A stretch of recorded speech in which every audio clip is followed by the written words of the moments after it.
Assalamualaikum warahmatullahi wabarakatuh dan selamat sejahtera semua. Saya Muhammad Rizal Fahmi bin Abdul Rahim akan membentangkan tajuk projek tahun akhir saya iaitu penilaian tahap minat pelajar terhadap penggunaan animasi Animaker dalam pengajaran dan pembelajaran cerpen Res Judikata. Nama penyelidik saya ialah Dr. Farah Umairah binti Muhammad dan nama penyelidik saya ialah Dr. Rohayati binti Junaidi. Baiklah, kita akan bergerak kepada pengenalan. Perkembangan teknologi maklumat dan komunikasi TMK kini menjadi lebih kaedah utama dalam pengajaran, menggantikan teknik tradisional yang kurang relevan dengan keperluan multimedia semasa. Guru memainkan peranan utama seperti pemudah cara yang bertanggungjawab mengaplikasikan teknologi BBM secara berkesan bagi mewujudkan suasana PDBT yang lebih menyeronokkan. Animaker ialah platform dalam talian yang memudahkan pengguna sama ada pemula seperti saya, profesional, untuk mencipta video animasi dan aksi langsung dengan lebih cepatlah.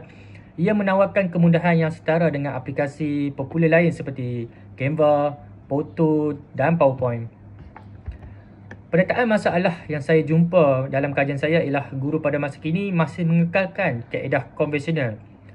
Mata pelajaran kesusastraan Melayu juga pada masa kini tidak setanding dan semenggah dengan mata pelajaran lain seperti sains, matematik dan juga subjek pendidikan Islam.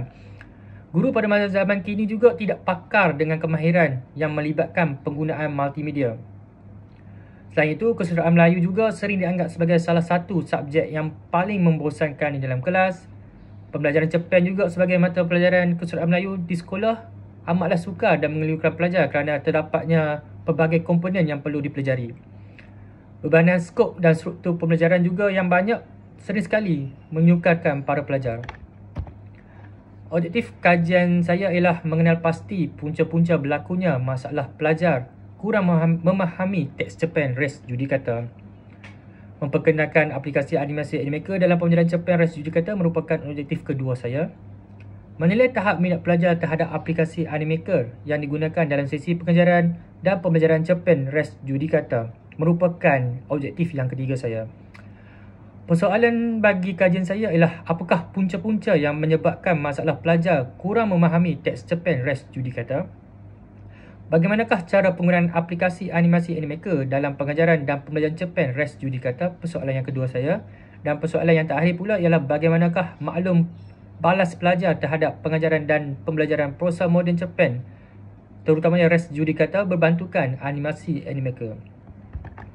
Berikut merupakan kerangka konseptual bagi kajian saya. Bagi objektif pertama, saya menggunakan protokol temu bual.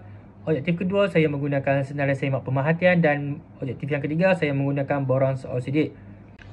Baiklah, sekarang kita akan beralih kepada bab 2 iaitu sorotan literatur.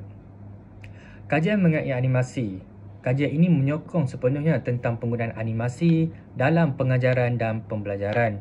Namun, tiada kajian terdahulu memberi tumpuan kepada subjek kesusastraan Melayu, terutamanya bagi tingkatan 4. Kajian yang bakal dijalankan menggunakan pendekatan teori konstruktivisme dan animasi digital iaitu animasi Animaker, sekaligus mengisi jurang dalam kajian sedia ada ini.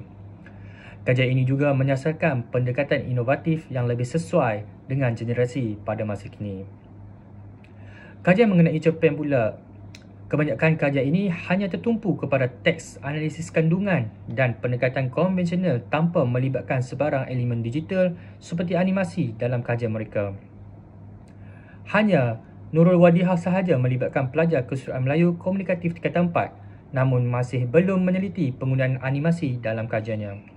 Oleh itu, kajian yang bakal saya jalankan menampilkan kelainan dengan menerapkan kaedah animasi dalam pembelajaran dan pengajaran, terutamanya bagi cerpen Res Judikata. Kajian ini diharap dapat menjadi rujukan inovatif dalam pengajaran cerpen yang lebih menyeronokkan dan berkesan. Kajian mengenai teori konstruktivisme pula. Kesemua kajian terdahulu lebih bersifat teori atau kaedah tradisional tanpa integrasi teknologi moden seperti animasi digital.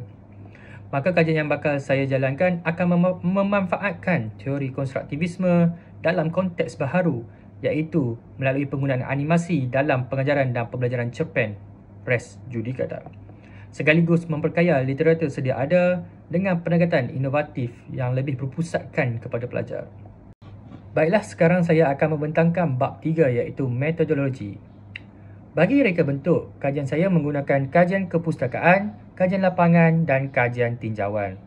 Manakala kaedah kajian pula ialah saya menggunakan pendekatan mixed method iaitu kaedah kualitatif dan kuantitatif.